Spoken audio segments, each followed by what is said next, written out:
Thank you so much for that. And thank you all so much for coming today to this wonderful rally. Thank you. I'm delighted to be part of a cross-party group in Leave Means Leave, because this issue, above all, goes right across party politics, and my country comes before my party.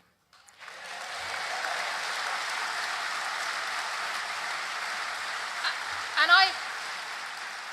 I'm feeling actually a little angry today, because here we are, 2 years later. I'm angry that we have to be here today after the biggest ever turnout in any election, 30 million people voting, 17.4 million people voting to leave. And yet we are here today because we are having to actually say again to the government that we want a proper, clean Brexit, and that our vote matters, and that we will not allow it to be stolen away from us. Now, I remember being here in Bolton. I remember being here in Bolton before the referendum, and after that rally. It was a terrific rally, because it's always great to get out of London and talk about the EU. In London, it's very different. I remember talking to people after the rally who said to me, some of them actually with tears in their eyes, that this was the first time they were going to vote. They had never voted before. And they were passionate, they were determined, and they knew what they were voting for.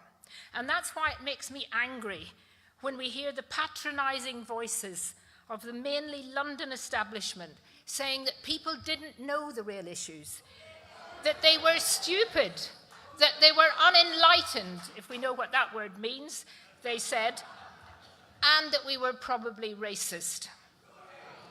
How dare they? And it is those very same people calling now for a people's vote. Well, the message goes out from here today. We've had the vote. We don't want another vote. We don't need another vote. We just want to leave. Now,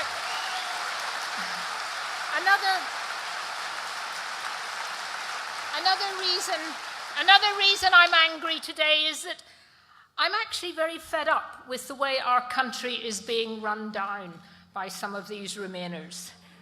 Their negativity is breathtaking, and of course it's been supported by the siren voices coming from elements within even our great BBC.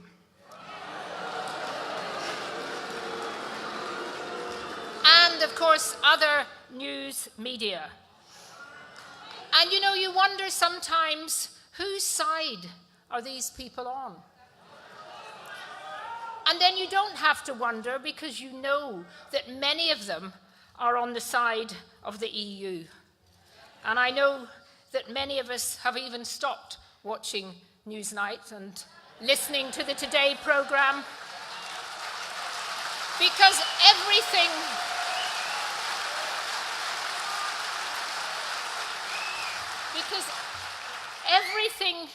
that is bad is because of Brexit, and anything that is good is despite Brexit. Now, the third reason I'm angry is really because, as a Labour MP and a long-term opponent of the anti-democratic and neoliberal Brussels Club, where I was joined for the last 30 years in every single lobby against the EU by the now leader of the Labour Party, Jeremy Corbyn. And I'm very angry that my party is still sitting on the fence. They feel very clearly that they don't quite want to say what they really want to say. Our manifesto was very clear. It stated that we would honour the referendum result and leave the single market and the customs union, and yet we have allowed a bunch of mainly Labour Remain MPs to spend every moment of their time in the last 2 years in Parliament trying to slow down or actually stop us leaving.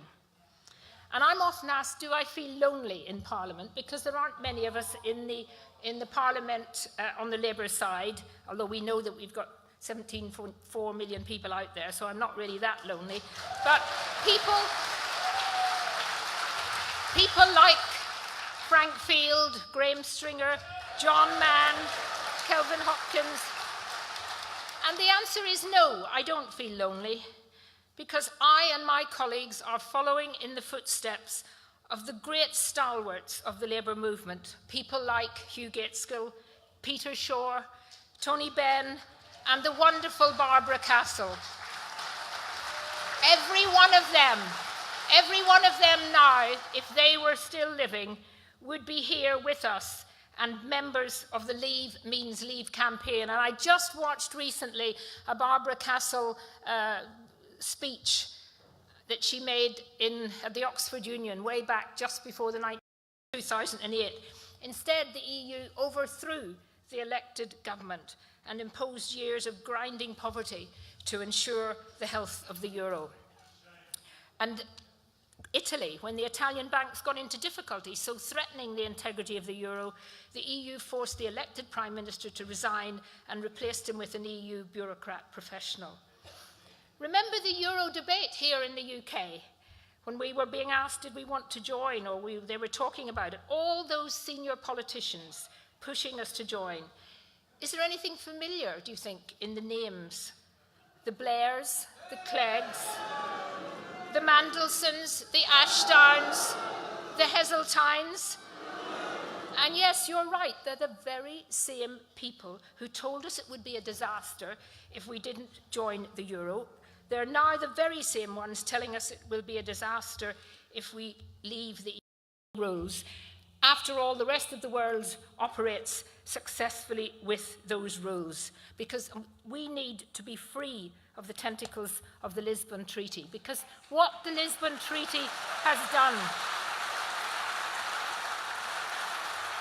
the Lisbon Treaty has gradually squeezed out every bit of democracy and trying to within the member states.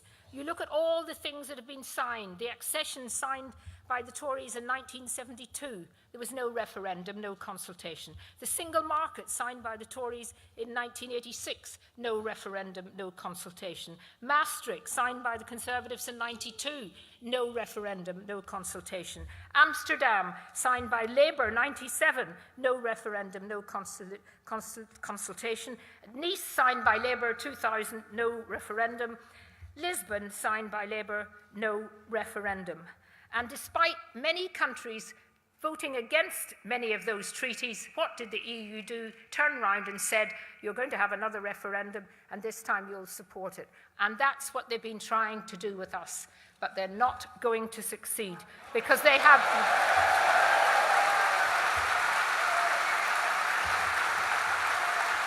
because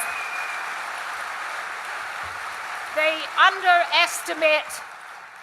underestimate, and they shouldn't underestimate if they look back at the history of this country, they underestimate how strong we are when we are up against it. And we are up against it at the EU, and we're going to win.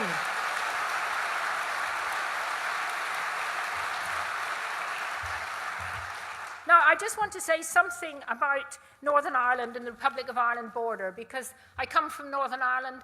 I know all about the border. I remember the border.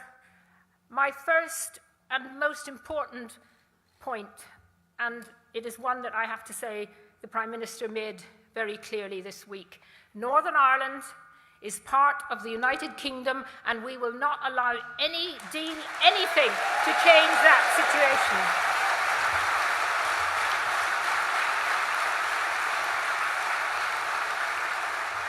And let's not forget that the hard border, the only time there's been a hard border was when the IRA were coming over, killing British soldiers, killing policemen, putting their bombs there, bringing over ammunition, bringing over bombs. That was when the hard border was there. There's always been a common travel area, and this whole border issue, which is now becoming this huge shibboleth that is apparently stopping all progress, has been absolutely politicised by both the EU and, I'm afraid to say, the Irish government. And the worst thing of all is the idea that we in this country should change our policy on leaving the EU or making part of the United Kingdom stay in bits of the EU because it might bring back the dissidents. What kind of country are we that we actually would change our policy because of a few hoodlums and gangsters that we should be putting in jail and not changing our policy to actually correct?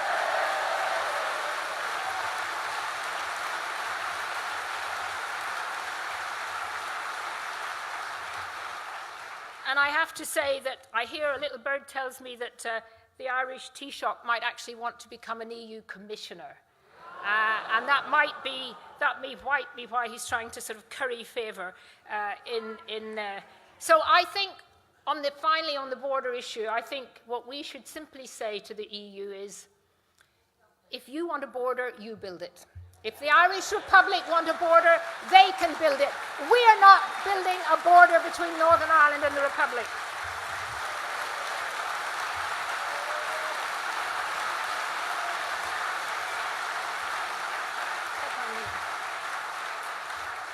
I think I'm being looked at. Have I gone on too long?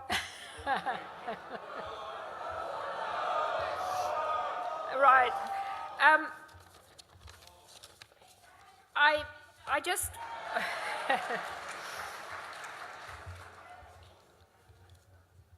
I want to just be optimistic, having started off being very angry.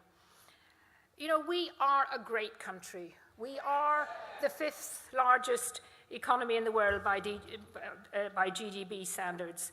We're one of the 5 major military powers. We have a seat at the United Nations Security Council. We're amongst the leaders in IT development. We have the 2nd largest aerospace industry in the world. We have more world-class universities than the rest of the EU combined. We have the most efficient agricultural sector in the EU. Our legal system is respected all over the world, and we have the English language.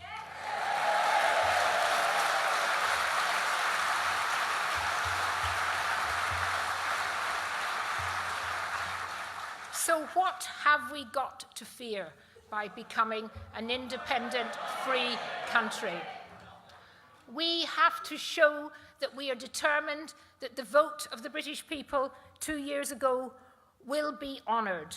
The more we are bullied, the more the EU bullies us, the more we see some members of Parliament trying to step back on what the vote was, the more determined we are that we will win.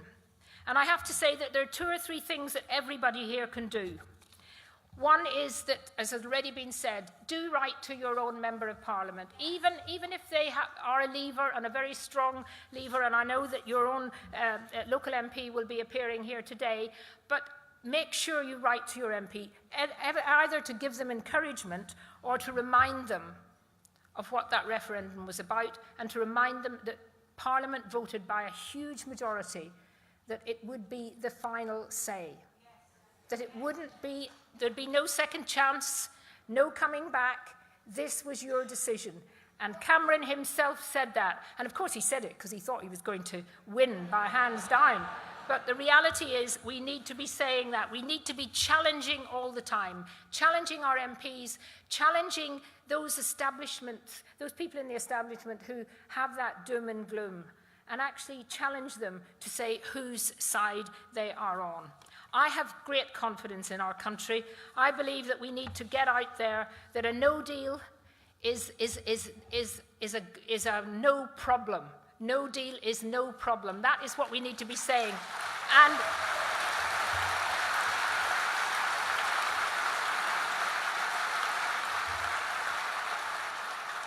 if they don't want to trade with us freely, then no deal, and no deal is no problem. Theresa May memorably stated, Brexit means Brexit. So what does the word Brexit mean? It stands for Britain and exit. Exit means leave. And what part of leave do the hardcore Remainers not understand? I say to them, get on with it.